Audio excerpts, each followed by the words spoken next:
బిడ్డను 15 ఏళ్ళు పోరాడి సాగు నోట్ల తలకాయ పెట్టి చివరికి సాగు దాకా పోయి ఈ తెలంగాణ తెచ్చింది నేను.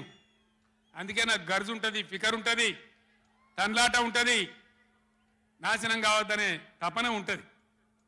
దీన్ని అర్థం చేసుకొని ఎప్పుడు యాక్షన్ కార్యక్రమాలకు పిలిపించినా ప్రభుత్వం యొక్క దమన నీతిని ఎండగట్టి రేపు చేయాలి, చాలా చేయాల్సి ఉంటుంది. ఇవాళకి ఇట్లా మోపు చేసిన కరెంటు రేపు ఇస్తారా? మార్చిలో, ఏప్రిల్లో, మే నెలలో ఇస్తారా? అసెంబ్లీలోనే జనరేటర్ తెచ్చిపెట్టిండ్రు, అంతపాటు గనులు. ఎన్నోసార్లు నేను చెప్పిన అసెంబ్లీలో మీరు విన్నారు. ఇదే నరేంద్ర మోడీ ప్రభుత్వం మీటర్లు పెట్టాలి, నా తలకాయ పోయినా సరే పెట్టా అని చెప్పిన నేను. 25,000 కోట్ల రూపాయలు ఇయ్యలే మనకి ఇవ్వాల్సినాయి, అయినా పెట్టలే. ఎందుకంటే నా తెలంగాణ రైతులు చెట్టుకోడు గుట్టకోడు అయినరు. హైదరాబాద్ పోయి ఆటో రిక్షాలు నడిపే గతి వచ్చింది. కాబట్టి వీళ్ళు మళ్ళీ ఒక దరికి రావాలి, పల్లెలు పచ్చబడాలి, రైతాంగం బాగుంటే అందరికి పని దొరుకుతుంది, చిన్న రైతు పెద్ద రైతు అందరు బతకాలని చెప్పి ఎంత మంచిగా వచ్చేది రైతు బంధు, ఎంత బ్రహ్మాండంగా వచ్చేది. మీ బ్యాంకులో పడి టింగు టింగుమని మీ ఫోన్లు మోగుతుండే. ఇప్పుడు బ్యాంకులో వడులు లేదు, ఫోన్ మోగులు లేదు. ఏం మోగుతుంది అంటే రోజు అసెంబ్లీలో అరుస్తా ఉన్నారు పనికి మాలిన మాటలు. అంతే కదా, మీరందరూ చూస్తున్నారు కదా. ఏం భయపడకుండా ఏం కాదు, మళ్ళా మనమే వస్తాం, అన్నీ చేసుకుందాం, ఏం కానీయం తెలంగాణను. ఈ మధ్యలో కూడా వీళ్ళు దుర్మార్గం చేస్తే కొట్లాడదాం, పోరాడదాం, మన హక్కుల కోసం నిలబడదాం.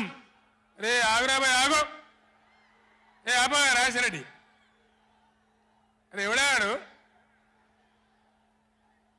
ఈ సభరా బాబు? ఇది మన సభ కాదు ఇది. ఎందుక పిచ్చోళ్ళాడా?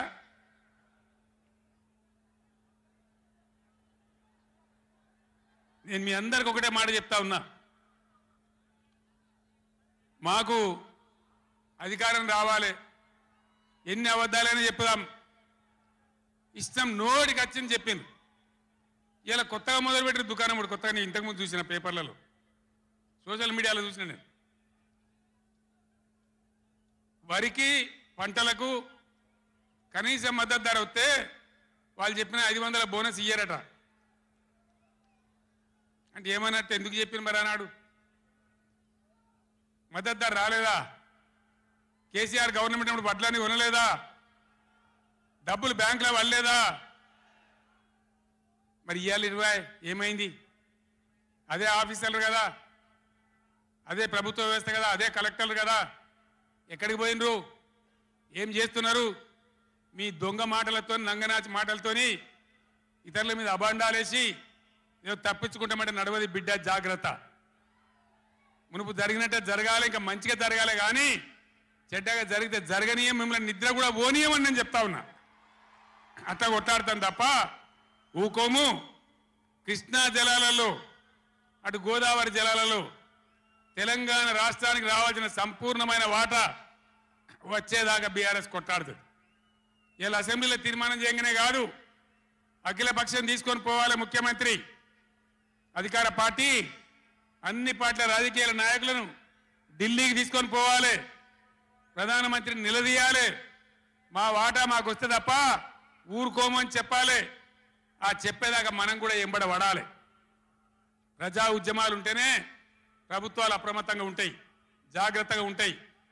కాబట్టి ఈ దొంగ నాటకాలు మానుకొని పాలమూరు ప్రాజెక్ట్ ఎట్లా చేయాలనో ఆలోచన చేయండి, మంచి కరెంట్ ఎట్లా చేయాలనో ఆలోచన చేయండి. మీరు గెలిచిన ఉండండి, 5 ఏళ్ళ అధికారంలో ఉండండి, మాకు అభ్యంతరం లేదు. వాస్తవానికి నేను 24 ఏళ్ళ కొట్లాడబట్టి దమ్ము లేకుండా ఒక పూట కూడా లేకుండా చేసిన.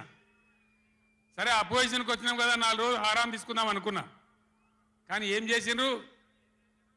నల్లముఖం పిలివై చచ్చిపోయిన ఎలుకని పట్టిందట.